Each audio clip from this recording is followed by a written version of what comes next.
muchas gracias. Buenas tardes a todos, a los que no he saludado el día de hoy. Para mí es un privilegio y una bendición poder predicar el día de hoy la palabra, compartirles. Y mientras estábamos adorando, esto no lo había preparado, claro, pero me acordaba del Salmo 62:8, que dice: confiad en él en todo tiempo, oh pueblos, derramad delante de él vuestro corazón. Dios es nuestro refugio. Qué lindo es poder derramar el corazón delante del Señor. Y yo personalmente creo que Dios derriba fortalezas cuando podemos derramar nuestro corazón.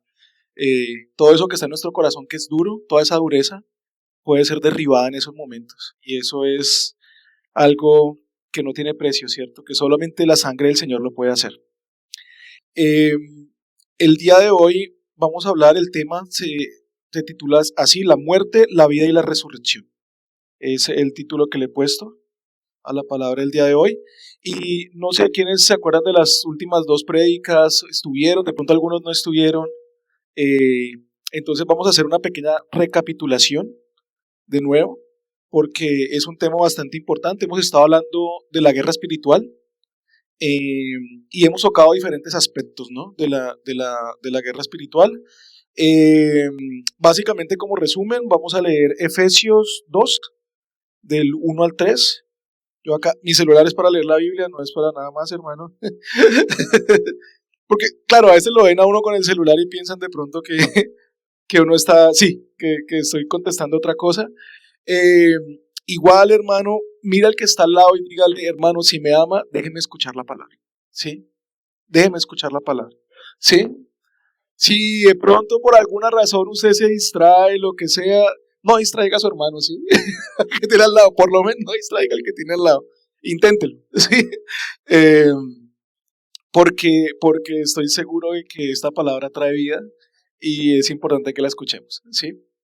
Entonces, eh, empecemos con Efesios. Vamos a leer, yo creo que hasta el versículo 6, y dice: y Él os dio vida a vosotros cuando estabais muertos en vuestros delitos y pecados, en los cuales anduvisteis en otro tiempo, siguiendo la corriente de este mundo, conforme al príncipe de la potestad del aire, el espíritu que ahora opera en los hijos de desobediencia, entre los cuales también todos nosotros vivimos en otro tiempo en los deseos de nuestra carne, haciendo la voluntad de la carne y de los pensamientos, y éramos por naturaleza hijos de ira, lo mismo que los demás.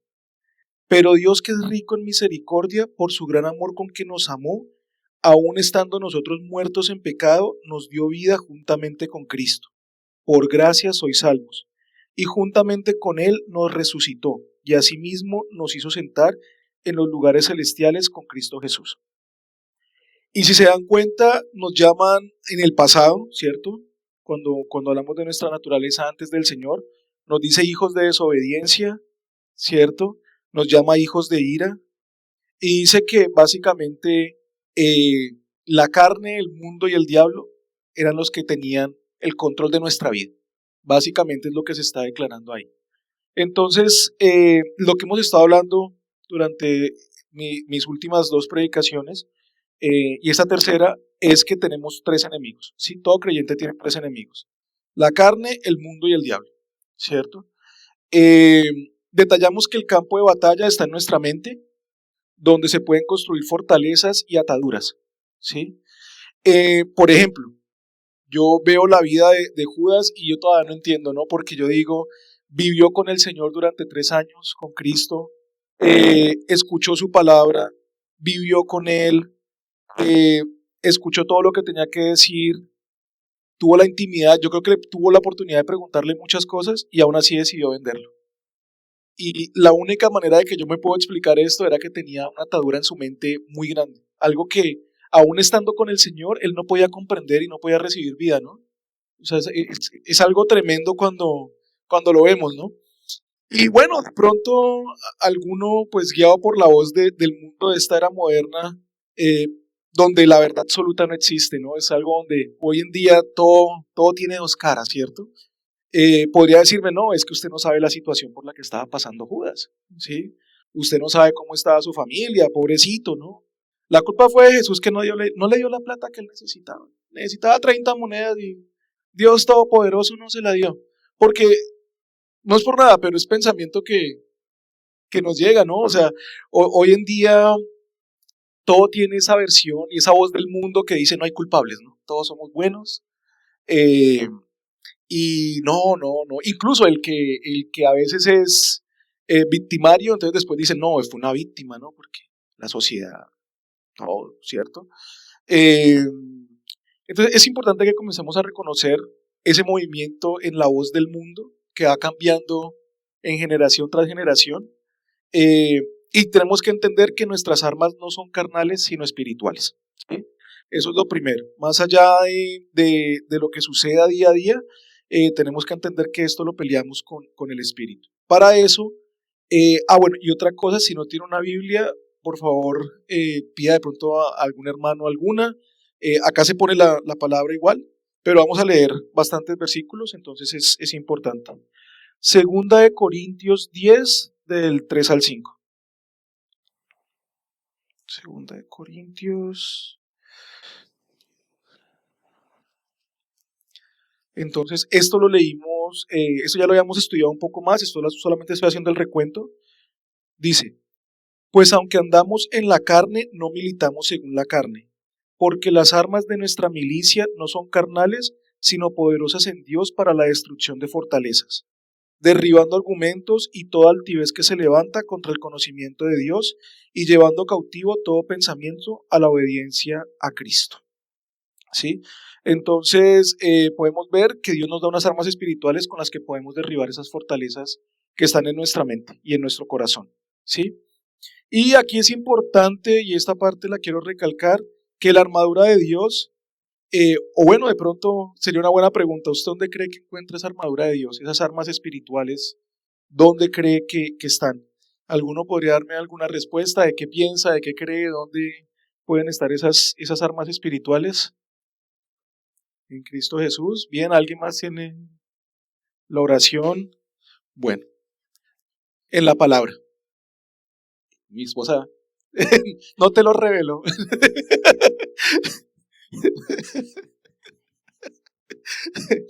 eh, claro, en la palabra de Dios se encuentra la armadura, ¿cierto? Ese es nuestro lugar donde usted necesita un consejo, necesita escuchar algo, necesita guía, necesita algo de parte del Señor, vaya a la Biblia, ¿sí? Esa es la armería, esa es nuestra armería, ¿cierto? Si necesitamos armas, debemos venir a la palabra de Dios por ellas. Ya sea que busquemos la espada o el escudo, defender o atacar, necesitamos la Biblia. Y hoy quiero, solamente para poder ilustrar este punto de buscar la armadura de Dios en otro lugar diferente a Dios, quisiera leer Primera de Samuel 28. Vamos a leer una historia de los últimos días del rey Saúl, ¿cierto? Y vamos a mirar a este hombre cómo pensaba. Quiero que se detenga a pensar mientras vamos leyendo cuál era el pensamiento de este hombre, cómo actuaba, ¿cierto? Y vamos a verlo reflejado en nuestra vida, ¿no? Porque a veces uno dice, uy, ese Saúl sí era malo. Pero no, muchas veces somos así, ¿no? Muchas veces nosotros somos así y tenemos los mismos comportamientos que él tenía. Entonces, vamos a arrancar desde el versículo 1. Dice, aconteció en aquellos días que los filisteos reunieron sus fuerzas para pelear contra Israel. Y dijo Aquis a David, ten entendido que has de salir conmigo a campaña tú y tus hombres. Y David respondió a Aquis, muy bien, tú sabrás lo que hará tu siervo. Y Aquis dijo a David, por tanto, yo te constituiré guarda de mi persona durante toda mi vida. Sigamos leyendo allí. Ya Samuel había muerto y todo Israel lo había lamentado, y le habían sepultado en Ramá su ciudad. Y Saúl había arrojado de la tierra a los encantadores y adivinos. Se juntaron pues los filisteos y vinieron y acamparon en Sunem. Y Saúl junto a todo Israel y acamparon en Gilboa. Y cuando vio Saúl el campamento de los filisteos, tuvo miedo, y se turbó su corazón en gran manera. Y consultó Saúl a Jehová, pero Jehová no le respondió ni por sueños, ni por Urim, ni por profetas. Entonces Saúl dijo a sus criados, buscadme a una mujer que tenga espíritu de adivinación, para que yo vaya a ella y por medio de ella pregunte. Y sus criados le respondieron, he aquí una mujer en Endor que tiene espíritu de adivinación. Y se disfrazó Saúl y se puso otros vestidos y se fue con 2 hombres y vinieron a aquella mujer de noche. Y él dijo: yo te ruego que me adivines por el espíritu de adivinación y me hagas subir a quien yo te dijere. Y la mujer le dijo: he aquí, tú sabes lo que Saúl ha hecho, cómo ha cortado de la tierra a los evocadores y a los adivinos. ¿Por qué pues pones tropiezo a mi vida para hacerme morir? Entonces Saúl le juró por Jehová diciendo: vive Jehová, que ningún mal te vendrá por esto.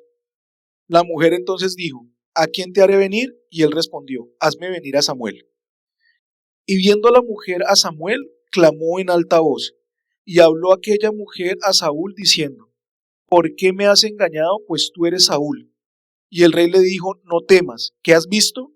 Y la mujer le respondió a Saúl: he visto dioses que suben de la tierra. Él le dijo: ¿cuál es su forma? Y ella respondió: un hombre anciano viene, cubierto de un manto. Saúl entonces entendió que era Samuel, y humillado el rostro a tierra hizo gran reverencia. Y Samuel dijo a Saúl: ¿por qué has inquietado haciéndome venir? Y Saúl respondió: estoy muy angustiado, pues los filisteos pelean contra mí. Y Dios se ha apartado de mí y no me responde más, ni por medio de profetas, ni por sueños. Por esto te he llamado, para que me declares lo que tengo que hacer.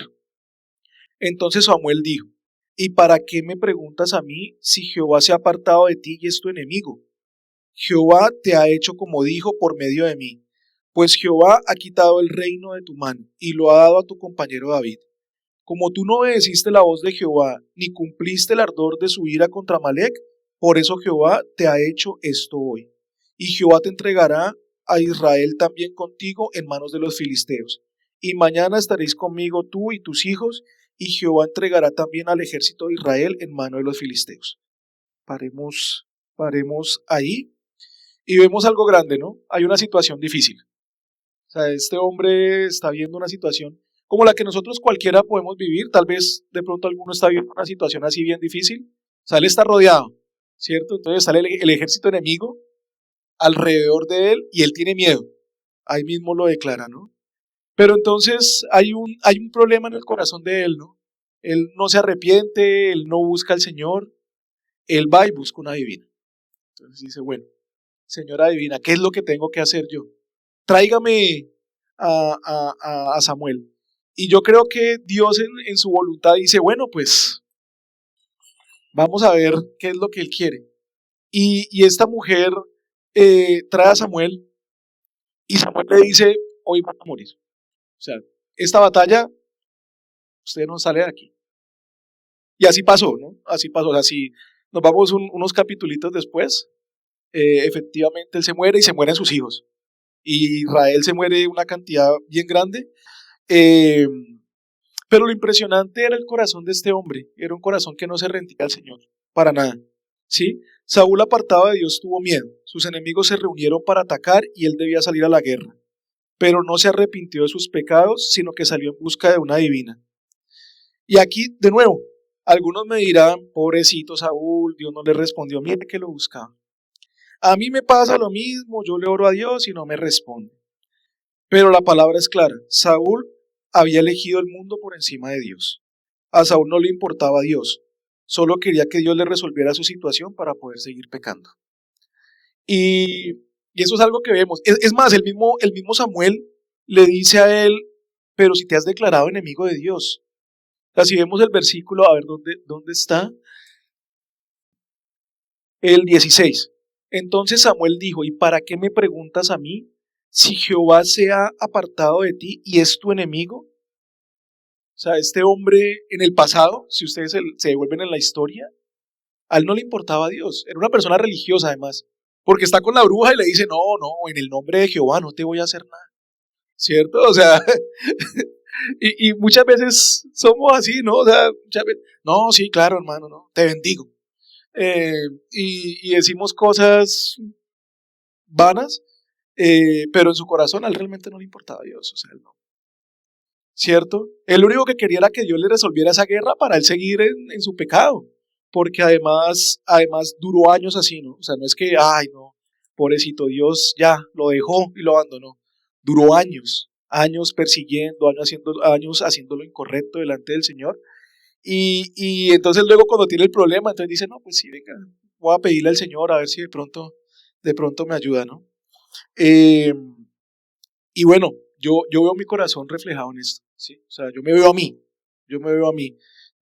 Realmente muchas veces solamente queremos que Dios nos solucione un problema para seguir nuestra vida como la teníamos, ¿no? La lucha más importante que tenía Saúl, que tenía que ganar Saúl, era la lucha contra el mundo. Porque todo esto que sucede, si ustedes, y los invito, es una historia muy interesante, ¿verdad? No es pesado leerlo. Básicamente, Dios le decía a él, tienes que hacer esto, y él le decía, no, pero es que el pueblo quiere otra cosa. Entonces, pues yo decidí más bien lo que decía el pueblo, ¿sí? Entonces, Dios comienza a darse cuenta de que él prefiere al mundo, de que él prefiere lo que dice su pueblo, en lugar de lo que dice el Señor. Y aquí tengo que decirle, no busque donde no hay. La armadura de Dios está en la Biblia y en Dios está la victoria. No busque donde no hay. Para poder ilustrarlo de una manera más contemporánea, si tienes problemas, no busques la solución en influencers. No busques con la gente del mundo. Busca la guía del Espíritu Santo. Y tengo que decirle, a mí también me gustan los influencers. O sea, no, no soy ajeno, ¿no? No es que no tenga internet, ¿cierto? No es que no tenga redes sociales. Eh, es más, durante mucho tiempo, cuando empezamos a pensar en salir del país, comenzamos a ver algunos y a escuchar sus consejos. O sea, yo empecé por ahí antes de conocer Nueva Zelanda, ¿cierto? Entonces buscaba gente en YouTube influencers, ¿no? ¿Cómo es Nueva Zelanda? Y cómo son muchos otros países, porque pues tampoco estaba segura de dónde iba a ir, solo quería irme. Entonces miraba muchos. Y me acuerdo de uno de ellos que hablaba de un país en América del Norte, donde todo era maravilloso. Un país moderno y sin problemas, donde abundaba el dinero y las posibilidades. Luego de un tiempo, ese mismo influencer que se hizo famoso hablando de estas maravillas de este país, decidió dejarlo. Entonces, después de que se hizo famoso, rico y todo eso, llegó y dijo, no, este ya no es mi país.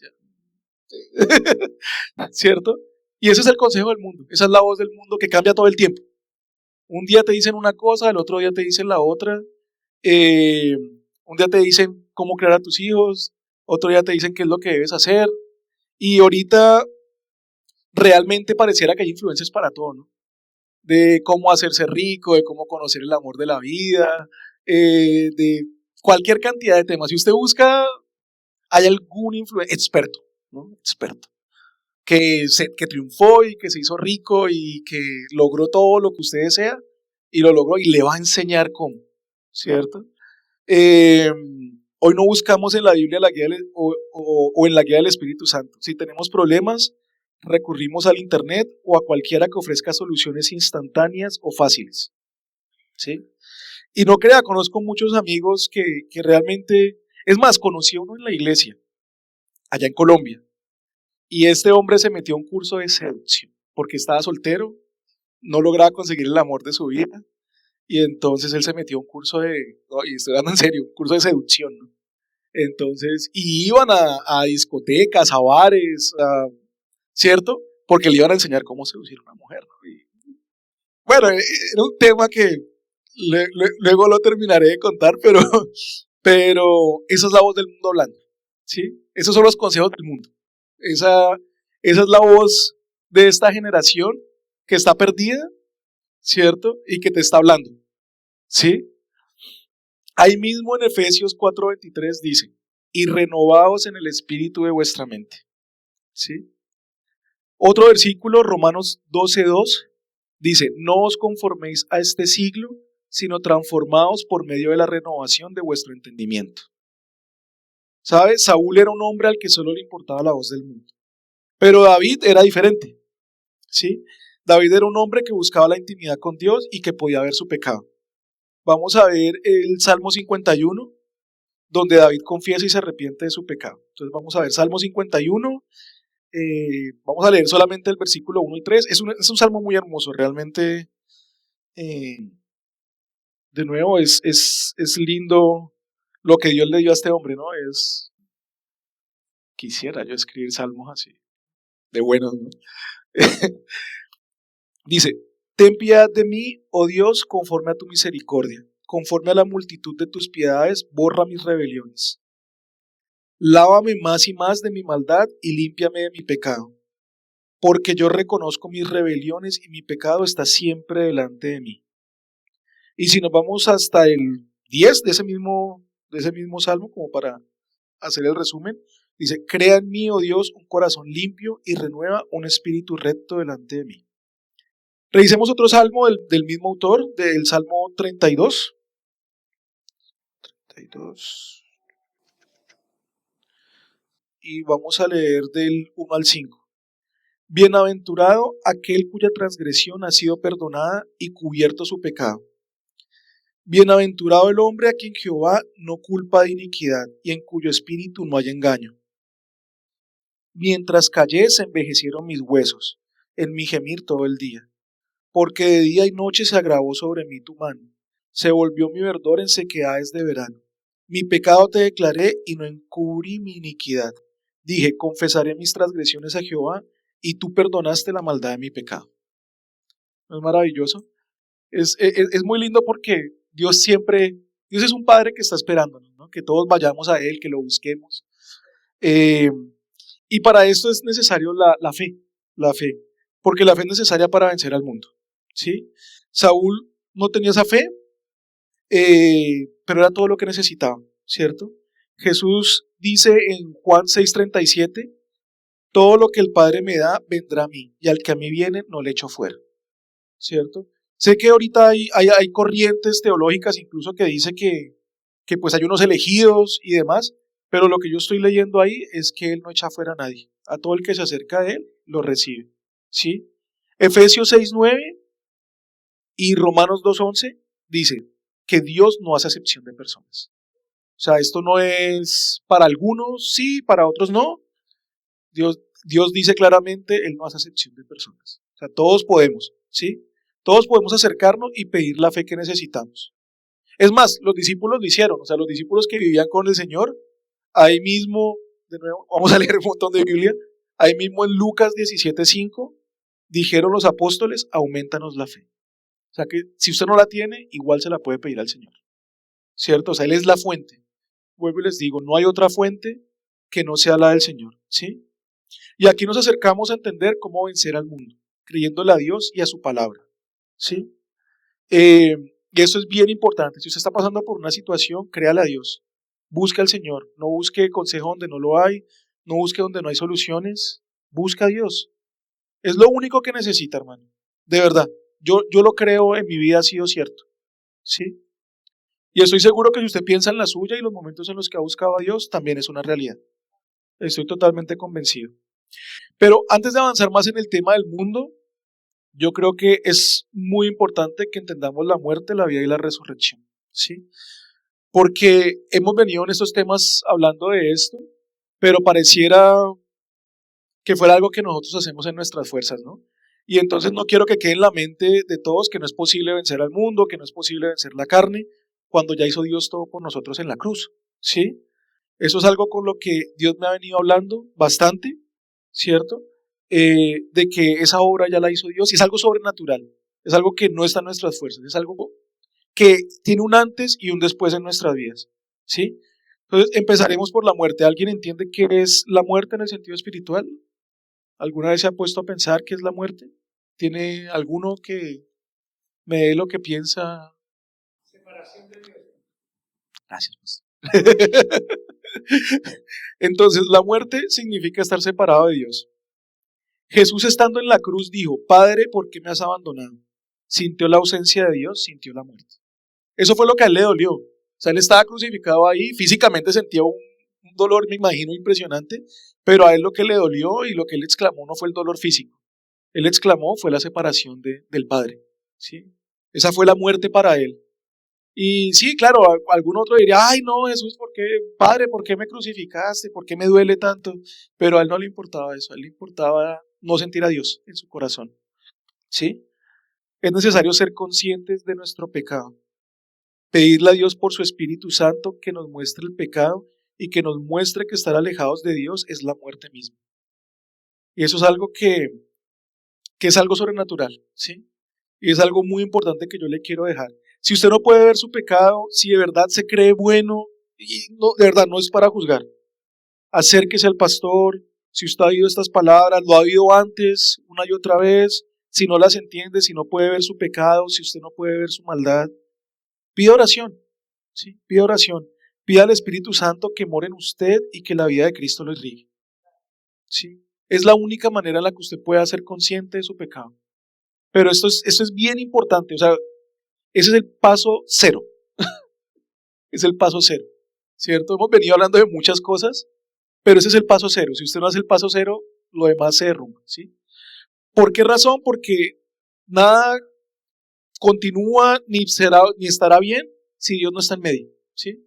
O sea, usted puede leer toda esta palabra, toda esta Biblia, pero si Cristo no está en el paso cero, de ahí en adelante, está perdiendo el tiempo, ¿sí? Entonces, esto es muy importante, ¿cierto? Porque dice, porque esa es la vida. El que tiene a Cristo tiene la vida. El que no tiene a Cristo no tiene la vida. Necesitas la vida que Dios te da, al Espíritu Santo que mora en ti. Juan 17:3 dice, y esta es la vida eterna, que te conozcan a ti, el único Dios verdadero, y a Jesucristo a quien has enviado. Y a Johnny ahí en medio de la alabanza, el Señor se lo mostró, que estábamos ahí en el Espíritu sincronizados. Pero esa es la vida, esa es la vida. A veces tenemos también una versión distorsionada, ¿no? De qué es la vida, ¿cierto? Pero tener la vida significa tener una relación con Dios íntima y profunda, donde su Espíritu Santo te hable y tú puedas conocer quién es tu Padre al que le estás orando. Esa es la vida, ¿sí? Cristo con su muerte hizo algo sobrenatural. Vamos a ir a Colosenses 2, versículos 13 y 14.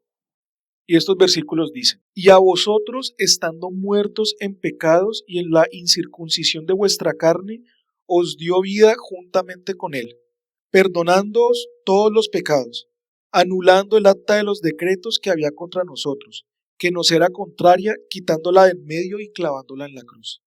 Todo lo que se había dicho de usted, hermano, todo lo que fue en su pasado, bueno o malo, lo que usted considere que está en su vida, Dios dice que lo clavó en esa cruz. Todo lo que había sido decretado contra usted, ahí quedó clavado en esa cruz y le dio una vida nueva, ¿cierto? Pero nos debe ser revelado primero que sin Dios estamos muertos, ¿sí?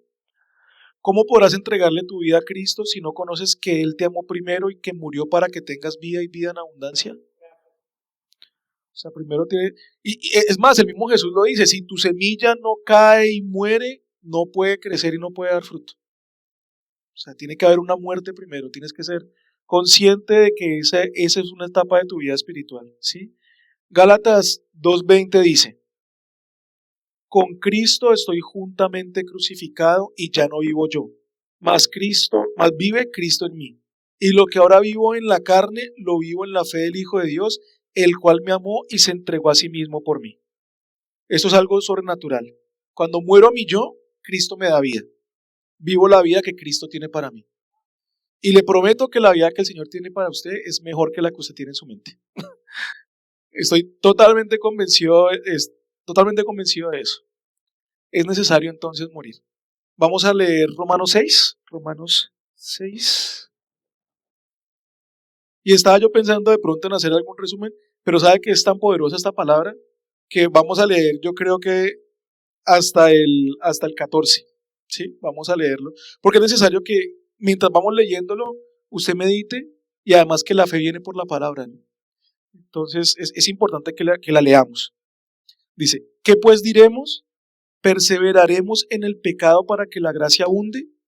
En ninguna manera, porque los que hemos muerto al pecado, ¿cómo viviremos aún en él?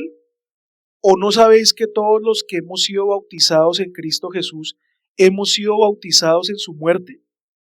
Porque somos sepultados juntamente con él para muerte por el bautismo, a fin de que como Cristo resucitó de los muertos por la gloria del Padre, así también nosotros andemos en vida nueva. Porque si fuimos plantados juntamente con él en la semejanza de su muerte, así también lo seremos en la de su resurrección. Sabiendo esto, que nuestro viejo hombre, escúchelo de nuevo, sabiendo esto, que nuestro viejo hombre fue crucificado juntamente con él, para que el cuerpo del pecado sea destruido, a fin de que no sirvamos más al pecado, porque el que ha muerto ha sido justificado del pecado. Y si morimos con Cristo, creemos que también viviremos con Él, sabiendo que Cristo, habiendo resucitado de los muertos, ya no muere. La muerte no se enseñoreará más de Él, porque en cuanto murió al pecado, murió una vez por todas, mas en cuanto vive, para Dios vive. Así también vosotros, considerados muertos al pecado, pero vivos para Dios en Cristo Jesús, Señor nuestro. No reine pues el pecado en vuestro cuerpo mortal, de modo que lo obedezcáis en sus concupiscencias, ni tampoco presentéis vuestros miembros al pecado como instrumentos de iniquidad, sino presentaos vosotros mismos a Dios como vivo de entre los muertos, y vuestros miembros a Dios como instrumentos de justicia, porque el pecado no se enseñoreará de vosotros, pues no estáis bajo la ley, sino bajo la gracia. Y como dije en mi primera prédica, me acuerdo de este versículo, usted lo puede repetir en voz alta, dice, porque el pecado no se enseñoreará de vosotros, no se enseñoreará de mí, ¿sí? Esto es bien, bien importante, ¿cierto? Eso es algo sobrenatural. La razón por la que hoy les digo esto, porque yo sé que de pronto ustedes dirán, uy, esto es muy pesado, ¿no? O sea, ¿cómo es esto de morir? Pero ¿sabe algo? La razón por la que paré mi prédica sobre el mundo y empecé a hablar de esto, precisamente está en otro versículo de la Biblia. En segunda de Timoteo, y vamos a leerlo, solamente para comprobarlo. Segunda de Timoteo 3, del 7 al 9. Y esto es bien importante que usted lo entienda.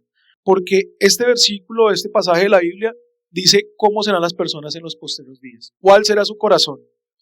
Y este versículo 7 dice, estas siempre están aprendiendo y nunca pueden llegar al conocimiento de la verdad. Y de la manera que Janes y Jambres resistieron a Moisés, así también estos resisten a la verdad. Hombres corruptos de entendimiento, réprobos en cuanto a la fe, mas no irán más adelante porque su insensatez se manifiesta a todos como también lo fue la de aquellos. El Señor no solo quiere que aprendamos, ¿sí? Esto no es un curso de la historia sagrada, o esto no es un curso sobre la carne, el mundo y el diablo, ¿cierto? Si no conocemos nuestra calidad de pecadores y la obra de Cristo en la cruz, pues vamos a ser como fariseos, ¿no? Que siguen tradiciones, que van a un culto y que ven el pecado de los demás, pero no el suyo, ¿cierto? Y ahí dice ese versículo 7, a mí me parece muy, muy, muy pesado, ¿no? Porque dice, estas siempre están aprendiendo y nunca pueden llegar al conocimiento de la verdad, ¿cierto? Y a veces nos pasa, aprendemos, recibimos, estamos acá, escuchamos una y otra vez, y dice que ese es el carácter de los posteriores días. Personas que están llenas de comezón de oír, que quieren oír cualquier cantidad de palabra, y claro, hoy en día usted puede sintonizarse en YouTube, puede ver al que usted quiera, ¿cierto? Cualquier cantidad de predicadores, y usted puede llenarse de palabra y de promesas, puede aprendérselas todas, ¿cierto? Pero es curioso que ahí dice que estas personas, dice, están siempre aprendiendo y nunca pueden llegar al conocimiento de la verdad. Y es importante eso, que usted pueda llegar a la verdad en su vida, ¿sí? Eso es lo más importante, ¿cierto? Entonces, por eso es tan necesario que reconozcamos nuestra condición delante de Dios y que la cruz es la única solución, ¿sí? Antes de conocer al Señor éramos de otro reino. Jesucristo nace en la tierra en un reino que era del diablo y Dios entra con violencia y nos arrebata para su reino. Y yo creo que se lo imagine así como en una película de acción, ¿no? O sea, eso es como un rescate, lo que Jesús hace por nosotros.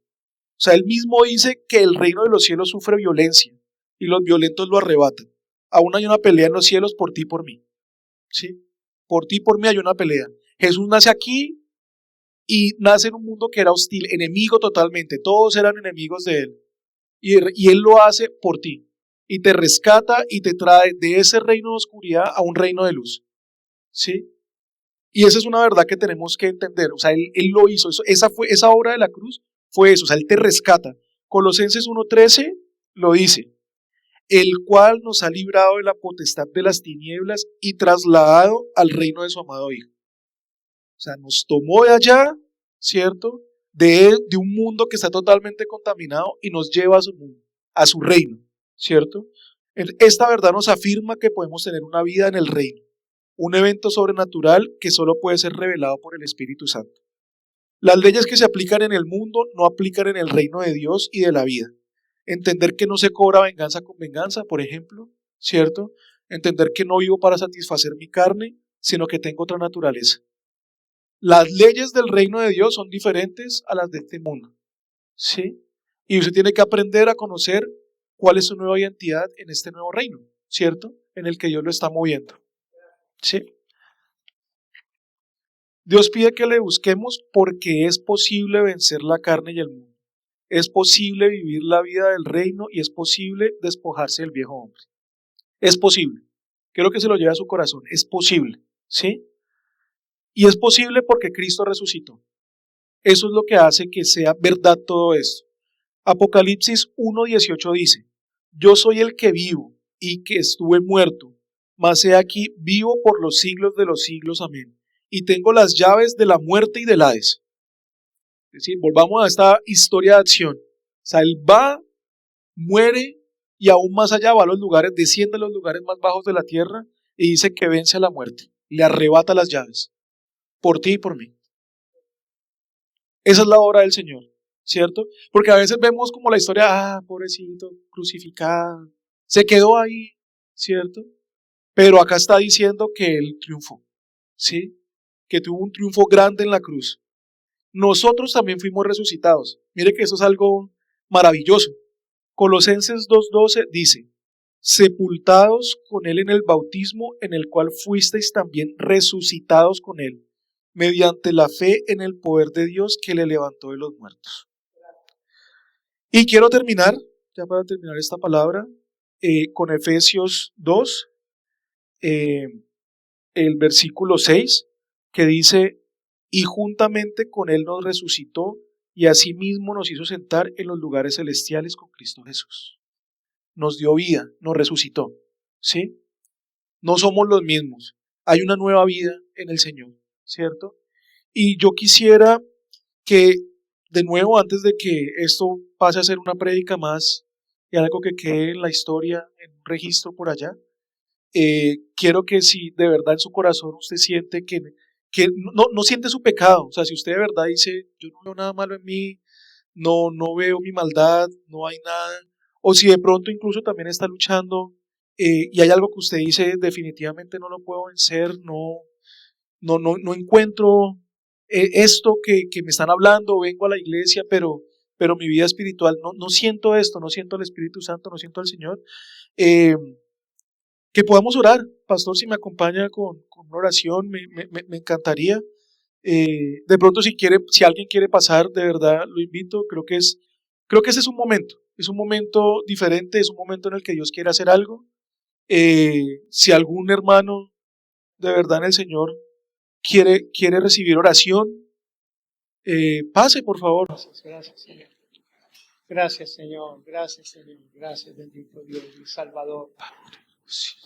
Gracias, Señor, que tu palabra no vuelve vacía. Gracias, Cristo amado. Tu palabra es perfecta. Gracias. Tu palabra nos descubre porque estamos desnudos delante de ti, Señor. Señor, venimos ante ti porque somos necesitados de ti, Señor. Venimos ante ti, Señor, porque por nuestros propios medios no podemos hacerlo, Señor. Lo hemos intentado una y otra vez fallamos, Señor. Porque nadie puede entrar a tu reino por sus propios medios, Señor. Tienes que morir. Hoy el Espíritu Santo te dice por la palabra: tienes que morir. Y hoy, Señor, venimos delante de su presencia no solo para hacer una confesión de labios, sino una confesión de corazón. Tu palabra hoy nos invita a arrepentirnos y a reconocer nuestro pecado. No somos tan buenos como pensamos. Por el contrario, Señor, tenemos mucho, Señor, de qué arrepentirnos. Y una de las cosas principales es que no hemos hecho tu voluntad, Señor. Seguimos excusándonos, seguimos poniendo argumentos, pensamientos, palabras para evadir una verdad. Y solo tú tienes la verdad, Señor. Hoy venimos ante este altar a reconocer que hemos pecado. Pero hay buenas nuevas contigo, Señor. Tú nos quieres recibir. Tú dices que un corazón que está contrito, que está humillado, tú no rechazarás, Señor. Y si hoy mi hermano, mi hermana, tú reconoces, en el nombre de Jesús, reconoces la necesidad de rendir tu vida a Cristo, ríndela hoy. Ríndela hoy. Hoy es una nueva oportunidad. Hoy es un nuevo día. Hoy es el día de salvación. Hoy lo creé para este momento. Gracias por usar a mi hermano, por esa palabra preciosa, Señor, porque es viva y eficaz.